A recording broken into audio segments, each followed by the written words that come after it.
Peace. This is Wise for Wise Words Media, back at y'all on a dreary Tuesday with a little Week 4 NFL recap. And this week, the NFL started its games in London, overseas, and they gave us a really good one, man. The NFL, the matchmaking committee, like these guys, the NFL's king, man. Best out of the four major sports. Nobody has a better formula. Nobody delivers more than the NFL. But we start off the London games with the Minnesota Vikings versus the New Orleans Saints. And if you got up early enough to watch that game, it was a thriller, great game that literally went to the end. But the story here is we are witnessing greatness in the form of number 18, Justin Jefferson. That, I'm telling you, man, there's athletes that just are near and dear to my heart that I love and will love forever, and they're like on my Mount Rushmore type guys. You know, you got Allen Iverson in the NBA. In MLB, you got Derek Jeter, Mariano Rivera. There's certain guys that are just like, and Justin Jefferson for me is one of those guys that I love dearly, man. I love to watch this guy play. We're witnessing greatness. When you're watching Justin Jefferson, enjoy it. Because this is a guy that 10, 15 years from now, you're going to be like, man, what a career. I watched him, and you're going to tell your kids and your kids' kids, you saw Justin Jefferson. He's that good. I mean, this dude running a route got two defenders on the Saints bumping into each other, dropping them, yo. And the Saints are no walk in the park. The Saints are a great defensive team, and he just made easy work. Marshawn Lattimore is one of the top corners in the NFL. You talking about top 5, top 10. And what he did to Marshawn Lattimore this week just shows you, when you watch Justin Jefferson, he has it all, man. He is like, and I love Odell Beckham, so I'm not saying this to slight Odell. Come back to the Giants, by the way. But he is he's Odell Beckham with more talent and less drama. And he is just such a thrill to watch, man. So yeah, the Saints get a big win. They get a big win over the Saints. The Vikings, get a big win over the Saints. Next, speaking of my Giants, the G-Men busting out the retro jerseys, looking smooth out there, man. And talking about smooth, Daniel Jones. I mean, I know last week I said it. You know, that was a big loss against the Cowboys at home. But you have to give him credit because he goes out there and he plays. And he gives you 100%, man. You can see he's getting more and more comfortable with the offense. I just saw this past week when I was watching highlights on ESPN, I saw, what's his name? Josh Allen do the same bootleg, reverse, and run into the end zone that Daniel Jones did to score his touchdown. So you can see a lot of what Coach Daboll left out there in Buffalo, they're still implementing. And you can see Daniel Jones is learning the system. And he's doing the same thing that you just saw Josh Allen do this week. But yeah, he is really learning the system. And like I've mentioned a couple weeks ago, the beauty of what they're doing with Daniel Jones is they're not, unlike the previous coaches, Shermer and Judge, where they were trying to make Daniel Jones their version of Lamar Jackson, and everything revolves around him and his arm and his foot speed, his ability to run. And they're trying to make him this unicorn type player. Like, nah. Your best player is Saquon Barkley. Utilize Saquon Barkley in the run game, in the passing game. And once you have enough attention off of Daniel Jones, because all the attention is on what Saquon's doing, that's when Daniel Jones hits you with the bootleg reverse. And that's when he'll hit you with a bomb down the field. Like, it's a beautiful thing what's going on with the New York Giants. And if this defense continues to be stout the way they are, the New York Giants are going to the playoffs this year. Speaking of New York, and let's stay here, we got, don't look now, but the Jets.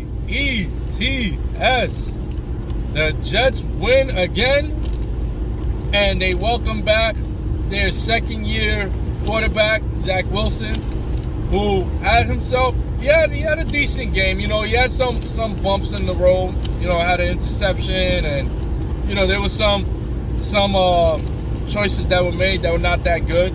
But he's still learning. He's young. He's learning. He's developing, and they're doing the right thing. You have to play him. You have to put Zach Wilson out there. You have to see what you have, especially with a big quarterback draft coming up next year. You want to be sure that this is your guy. And, you know, they got themselves a win.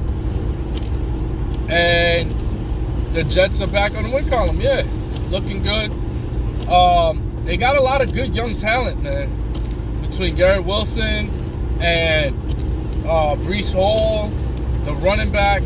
Like, they got some good young talent on the offense. The defense was what was supposed to be like their hallmark, their benchmark unit, but it's been the offense. The offense has some nice young talent there, and they're doing their thing.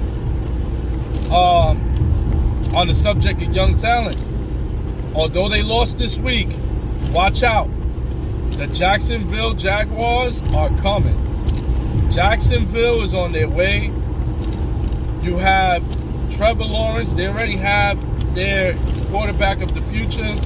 Trevor is young, talented, and they have a great running back core with James Robinson and Travis Etienne. They got some wide receivers that they picked up, Christian Kirk. They got the Jones brothers. So and the one thing that people are not looking at or not speaking much about is their defense. They have, I believe it's against the run or the pass. Well, I'll have to get back. But against one of the, either the pass or the run, they're in the top like 10. So they're really good defensively. They're a really good defensive team, and that's what you want to build around your rookie. You want somebody you want to have a unit that's stout like that could go out there, make stops, get turnovers, and that'll bring confidence. And that'll energize the offense, knowing that they have to hold their end of the spectrum. So, you know, they go out, they lose to Philly, but it was a hard-fought victory for Philly because the Jaguars came out and they punched Philly in the mouth early with a pick six and everything. So, you know, the rain caused a lot of differences in the game, but who knows? If that was a dry field, who knows how that game would have played out. But, you know, Philly goes 4-0 now. Again, like I said in my prediction video, my top 5 things to look for, I don't really see Philly as a threat. I know they're 4-0. I know they're the only undefeated, well, one of the only undefeated teams left in the NFL. But I just don't believe in them. I don't believe in Philly, and it's not because I'm a Giants fan. But I have more confidence, and you will see when Dak Prescott comes back and he's healthy, the Dallas Cowboys are a better team than the Philadelphia Eagles. Even they got Michael Gallup back. Once Dustin Schultz becomes a little more healthier, that team is going to be trouble. They're going to be trouble. I think they're better than the Eagles. Moving on. Patrick Mahomes. Where my homies?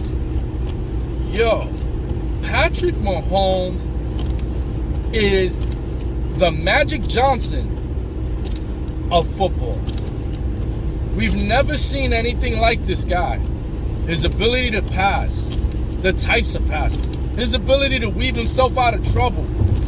He is one of the rarest of rarest breeds you will ever see. And I don't know if we'll ever see anything like Patrick Mahomes again. This guy, did you see how he evaded like 3 tackles, spin move, about to go down, and lobs it inside? I don't think I've ever seen anything like that, man. Patrick Mahomes is a stud. But Mahomes and company have trouble because the Raiders are back in the winning column. The Raiders finally showed out. It seemed like this week they gave the ball to Josh Jacobs, and they actually let Jacobs dictate the pace, and it paid dividends. Josh Jacobs did his thing. He had 100+ rushing yards, a couple touchdowns.